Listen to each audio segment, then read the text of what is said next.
All right, guys, welcome back to the football tea with your boy, Football Matter, and then we talk football. On this special episode, we are going to talk about the best trio midfield in the history of football. We have the Real Madrid trio, Casemiro, Modric, and then Toni Kroos. And then in Barcelona, we have the likes of Iniesta, Xavi Hernandez, and Sergio Busquets. Between these two guys, who do you think is better? If you are given opportunity to set your midfield three, are you going to select Real Madrid? Are you going to select Barcelona's midfield? And again, there's a fun fact between these two guys. They have a similarity. Their prime, when they played together on the pitch, they had 7 seasons between each other. Barcelona's midfield three had from 2008/2009 to 2014/2015. The Real Madrid has from 15/16 to 21/22 season. And also between them, they won 16 trophies amongst each other. The Real Madrid side won 16, while the Barcelona side also won 16. So we talk football. If you had to select between Real Madrid's midfield as a unit and then Barcelona's midfield as a unit, which of the midfield are you going to select or take? Of course, with no even thinking process, the best midfield trio of the history of football is Real Madrid trio. You're talking Casemiro, the tank. You're talking Luka Modric, flair, longevity. You're talking Toni Kroos, finesse. Just absolute fantastic. Not only just names. Of course, I'm a Madrid fan, and maybe I'm biased, but it's just the reality. If you watch these guys playing, you understand what I'm talking about. But of course, with all the respect to Xavi, Iniesta, Busquets, they gave us fantastic moments. They make the competition really, really good. But yeah, there's only one in the position number 1, which is Real Madrid. Trio. Madridistas, type it down in the comments. Let's show the world. A lot of Real Madrid fans, we agree so much with you that is the best. But I'm sure Barcelona fans won't agree. You understand? Owing to the fact that a lot of people attribute tiki-taka to Guardiola as the inventor. But Guardiola is not the inventor. These 3 guys are the inventor. Hence, why Guardiola was not able to perfect this play in Bayern Munich and even in Man City that he's been for 10 years. So it's not more about the drama, but about the instrument itself. These guys were the epitome of beautiful football. These people, the legacy they left in the minds of football fans. It's not just the way they played, or maybe it's not just the trophies, the silverwares they won together, but the movement of their play, the memory in the movements or the way they played. You understand? So these guys were like, as a unit, they were like a poetry in motion. They are like Xavi bringing the orchestra in the midfield, the spine. Busquets the spine, and then Iniesta bringing the imagery, the dance, the movements, wriggling out of tight space. It felt like a recited poem or whatever, the way what they displayed on the pitch. But again, I so much understand what you said with Real Madrid guys. And of course, also, what are you saying? I agree with you. Of course, this all tiki-taka. That was the peak of the tiki-taka, the top level. We all witnessed that domination of the Barca side. However, I would argue from today until next year and say the Real Madrid trio was absolutely amazing. Not only that, I would say this Real Madrid trio can go to any team in the planet and start and also dominate, because they're so versatile, they are so agile, the IQ, there is also the engineer, the best passer of the ball in the planet in Toni Kroos.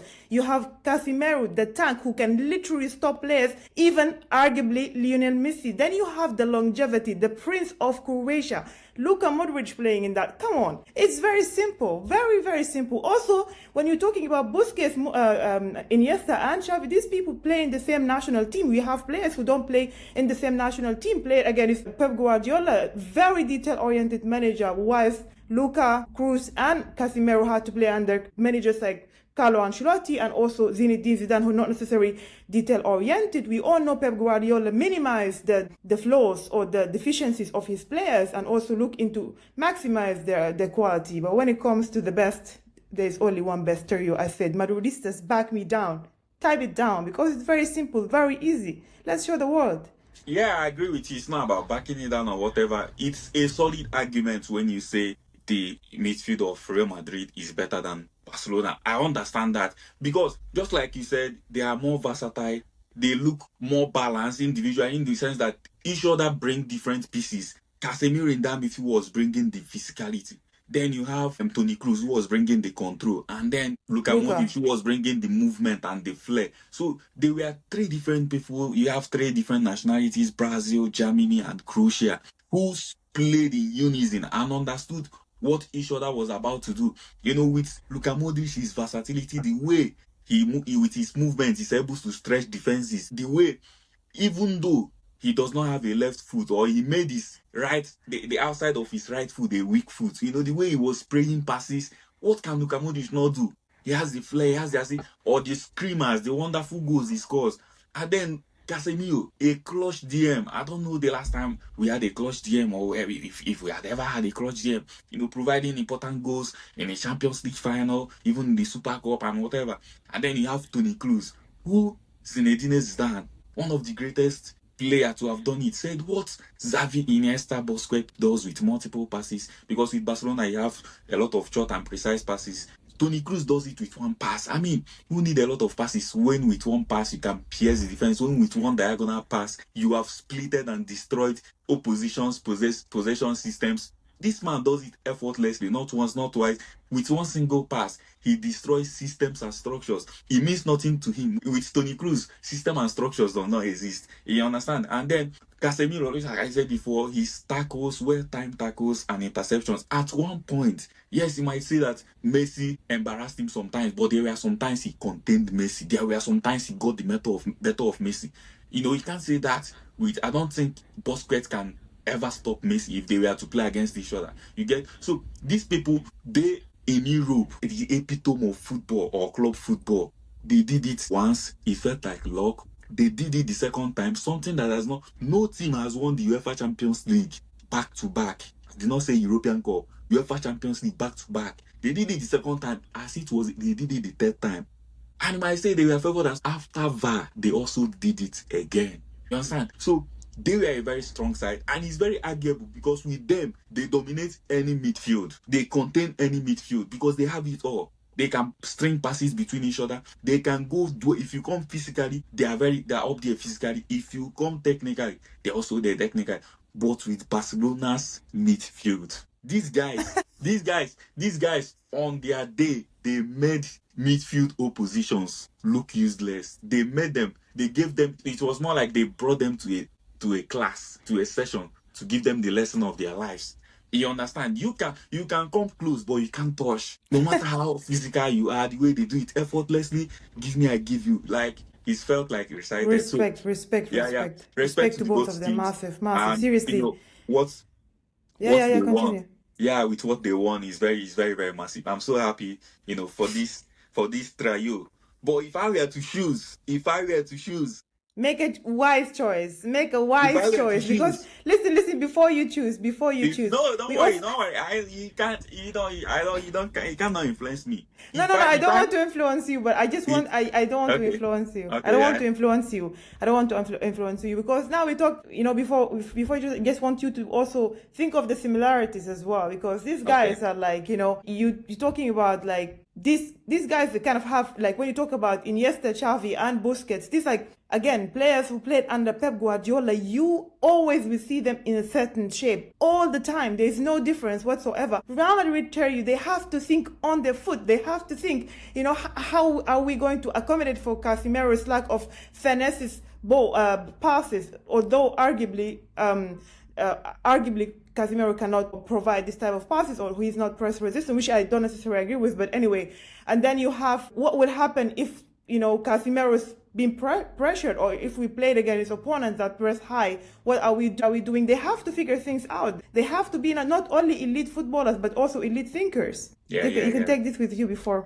Yeah, absolutely. I really understand. There were other similarities. Iniesta played further up the pitch, just like Modric played further up the pitch, but sometimes they drop deep, depending. And then you have Casemiro being the spine, and then you have Cruz as the deep line playmaker. Same with Barcelona, Busquets deep, and then you have Xavi as the deep line playmaker.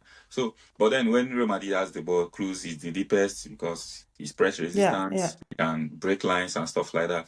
Casemiro goes up, and then the same with Barcelona. Most times, Busquets drops between the centre backs, and then the full backs push up, and then Xavi is one in the midfield with Iniesta and stuff like that. Yeah, if I am to go for maybe to watch an entertaining game and stuff like that, if I am to go for a league title, because Barcelona side won 5 league among them, while the Real Madrid side won 3 among them. Yeah. But again, the Barcelona side won 3 Champions League between them. Why these guys won 4 Champions League? And in that, did it 3 times consecutively. I don't think any other side can do that. Like, have 3 set of midfielders be in the same team that win the Champions League 3 times consecutively. It take decades for that to happen. So if I'm going for a tournament game, if I'm going for one-off game, even if it's between Barcelona and Real Madrid or what, I think I will choose the Real Madrid side, because I don't think there is any team that were at their best in the Champions League that they did not face. They faced the likes of Juventus, who were in the Champions League final twice in 3 years. They faced Atletico Madrid, who defeated Barcelona, and then defeated Pep's Bayern in the Champions League. So they won Atletico, they won Bayern Munich multiple times, Juventus. What's the team? Name the team.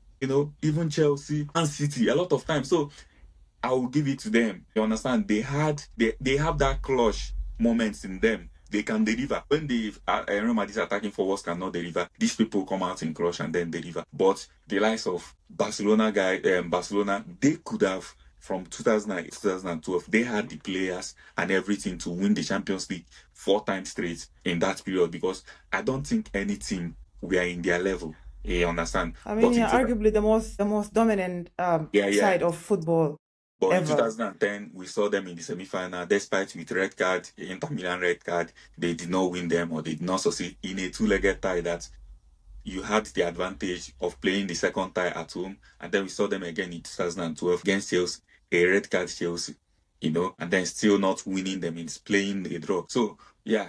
But Real Madrid, when in such moments, they made maximum, or took advantage of it. So that's just it. So, guys, now is the moment of truth. I know by now you would have written on the comment section, but if you are yet to write on the comment section, tell us what you think about these guys. Who in their prime is the better balanced side or the better team? So yeah, that's it. And then don't forget to subscribe as you are liking, you understand. There will be more of these arguments, and then tell us in the comment section which team, which midfield, which players would like us to compare in our next episode. Thank you very much. This is still your boy, Football Matter, the catalyst and the analyst, the football pacifier and the football encyclopedia. And here we have We Talk Football. Yeah, guys, make sure you're following us on our platform: TikTok, Facebook, Instagram, Twitter. Bless you and peace. See you on the next episode, guys. Peace.